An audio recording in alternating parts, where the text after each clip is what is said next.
અમેરિકાના એરપોર્ટ પર ઉતરતાની સાથે જ હવે તમારા હૃદયના ધબકારા વધી જશે.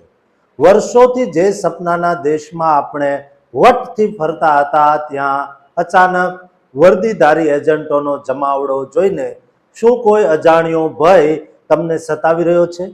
જ્યારે સુરક્ષાના નામે સેંકડો આઈસ એજન્ટો ટર્મિનલ પર તૈનાત કરી દેવામાં આવે અને ખુદ પ્રેસિડેન્ટ માસ્ક ઉતારવાનો આદેશ આપે, ત્યારે એક સામાન્ય ગુજરાતી પરિવાર માટે આ મુસાફરી કેટલી જોખમી બની શકે? વતનની યાદો લઈને પાછા ફરતા એનઆરઆઈ ભાઈઓ હોય કે વિઝાના ભરોસે નવું જીવન શરૂ કરનારા યુવાનો, આ સમાચાર દરેકના હૃદયમાં એક ફાળ પાડી દે તેવા છે. કારણ કે અત્યારે અમેરિકાના આકાશમાં અનિશ્ચિતતાના વાદળો ઘેરાયા છે. અમેરિકાના તમામ મોટા એરપોર્ટ પરથી અત્યંત ગંભીર અને સાવધાન કરી દેનારા સમાચાર મળી રહ્યા છે, જે ખાસ કરીને આપણા પટેલ સમાજ અને એનઆરઆઈ મિત્રો માટે લાલબત્તી સમાન છે. 23 માર્ચ 2026 એટલે ગઈકાલ સોમવારથી અમેરિકાના મુખ્ય એરપોર્ટ પર ઇમિગ્રેશન એન્ડ કસ્ટમ એન્ફોર્સમેન્ટ એટલે કે આઈસના એજન્ટોની હાજરીમાં ધરખમ વધારો કરવામાં આવ્યો છે, જેનું મુખ્ય કારણ દેશમાં ચાલી રહેલું પાર્શિયલ ગવર્મેન્ટ શટડાઉન છે. ડિપાર્ટમેન્ટ ઓફ હોમલેન્ડ સિક્યુરિટીના ફંડિંગ પર ચાલી રહેલા વિવાદને કારણે ટીએસએના 400થી વધુ અધિકારીઓએ રાજીનામા આપી દીધા અથવા તો પગાર વગર કામ કરવાની મનાઈ કરી દીધી, જેના પરિણામે એરપોર્ટ પર સુરક્ષા તપાસમાં કલાકો સુધી લોકોએ લાઇનમાં ઊભું રહેવું પડે છે. આ અંધાધૂંધીને રોકવા માટે પ્રેસિડેન્ટ ડોનાલ્ડ ટ્રમ્પે આદેશ આપ્યો છે કે હવે આઈસ અને એચએસઆઈના 100થી 150 જેટલા એજન્ટો દરેક મુખ્ય એરપોર્ટ પર તૈનાત રહેશે. ન્યુયોર્કનું જેએફકે, શિકાગોનું ઓહેર, એટલાન્ટા, હ્યુસ્ટન અને ન્યૂ જર્સીના ન્યુયોર્ક લિબર્ટી જેવા 14 જેટલા વ્યસ્ત એરપોર્ટ પર આ એજન્ટો હવે ટર્મિનલમાં પેટ્રોલિંગ કરતા જોવા મળશે. સૌથી ચોંકાવનારી વાત એ છે કે પ્રેસિડેન્ટ ટ્રમ્પે સ્પષ્ટ નિર્દેશ આપ્યો છે કે એરપોર્ટ પર તૈનાત એક પણ એજન્ટ માસ્ક પહેરશે નહીં, કારણ કે તેમના મતે માસ્ક પહેરેલા એજન્ટો એરપોર્ટના લુક માટે યોગ્ય નથી.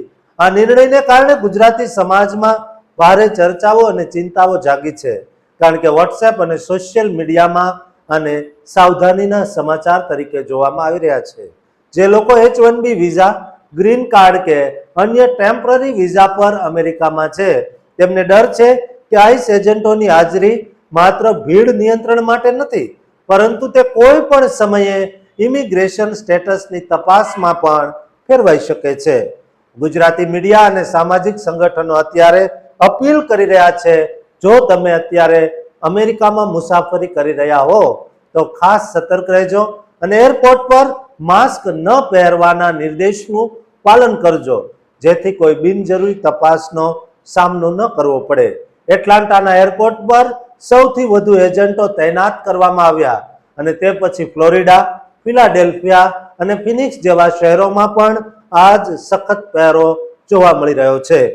પ્રેસિડેન્ટે આ પરિસ્થિતિ માટે ડેમોક્રેટ્સને જવાબદાર ઠેરવ્યા છે, પરંતુ તેની સીધી અસર આપણા એવા ગુજરાતી ભાઈ બહેનો પર પડી રહી છે, જેઓ વારંવાર ભારત અને અમેરિકા વચ્ચે આવ-જા કરે છે. જો તમારા વિઝાના કાગળોમાં કોઈ નાની પણ ખામી હશે તો આ એજન્ટોની નજરથી બચવું મુશ્કેલ બની શકે છે, કારણ કે તેઓ હવે માત્ર જેલમાં જ નહીં પણ એરપોર્ટના દરવાજા પર પણ ઊભા છે. આ મામલે અત્યારે એવી સલાહ આપવામાં આવી રહી છે કે મુસાફરી દરમિયાન શાંતિ જાળવવી અને અધિકારીઓ સાથે સહકાર આપો, પરંતુ પોતાની સુરક્ષા અને કાયદાકીય મર્યાદા વિશે જાગૃત રહેવું પણ એટલું જ જરૂરી છે.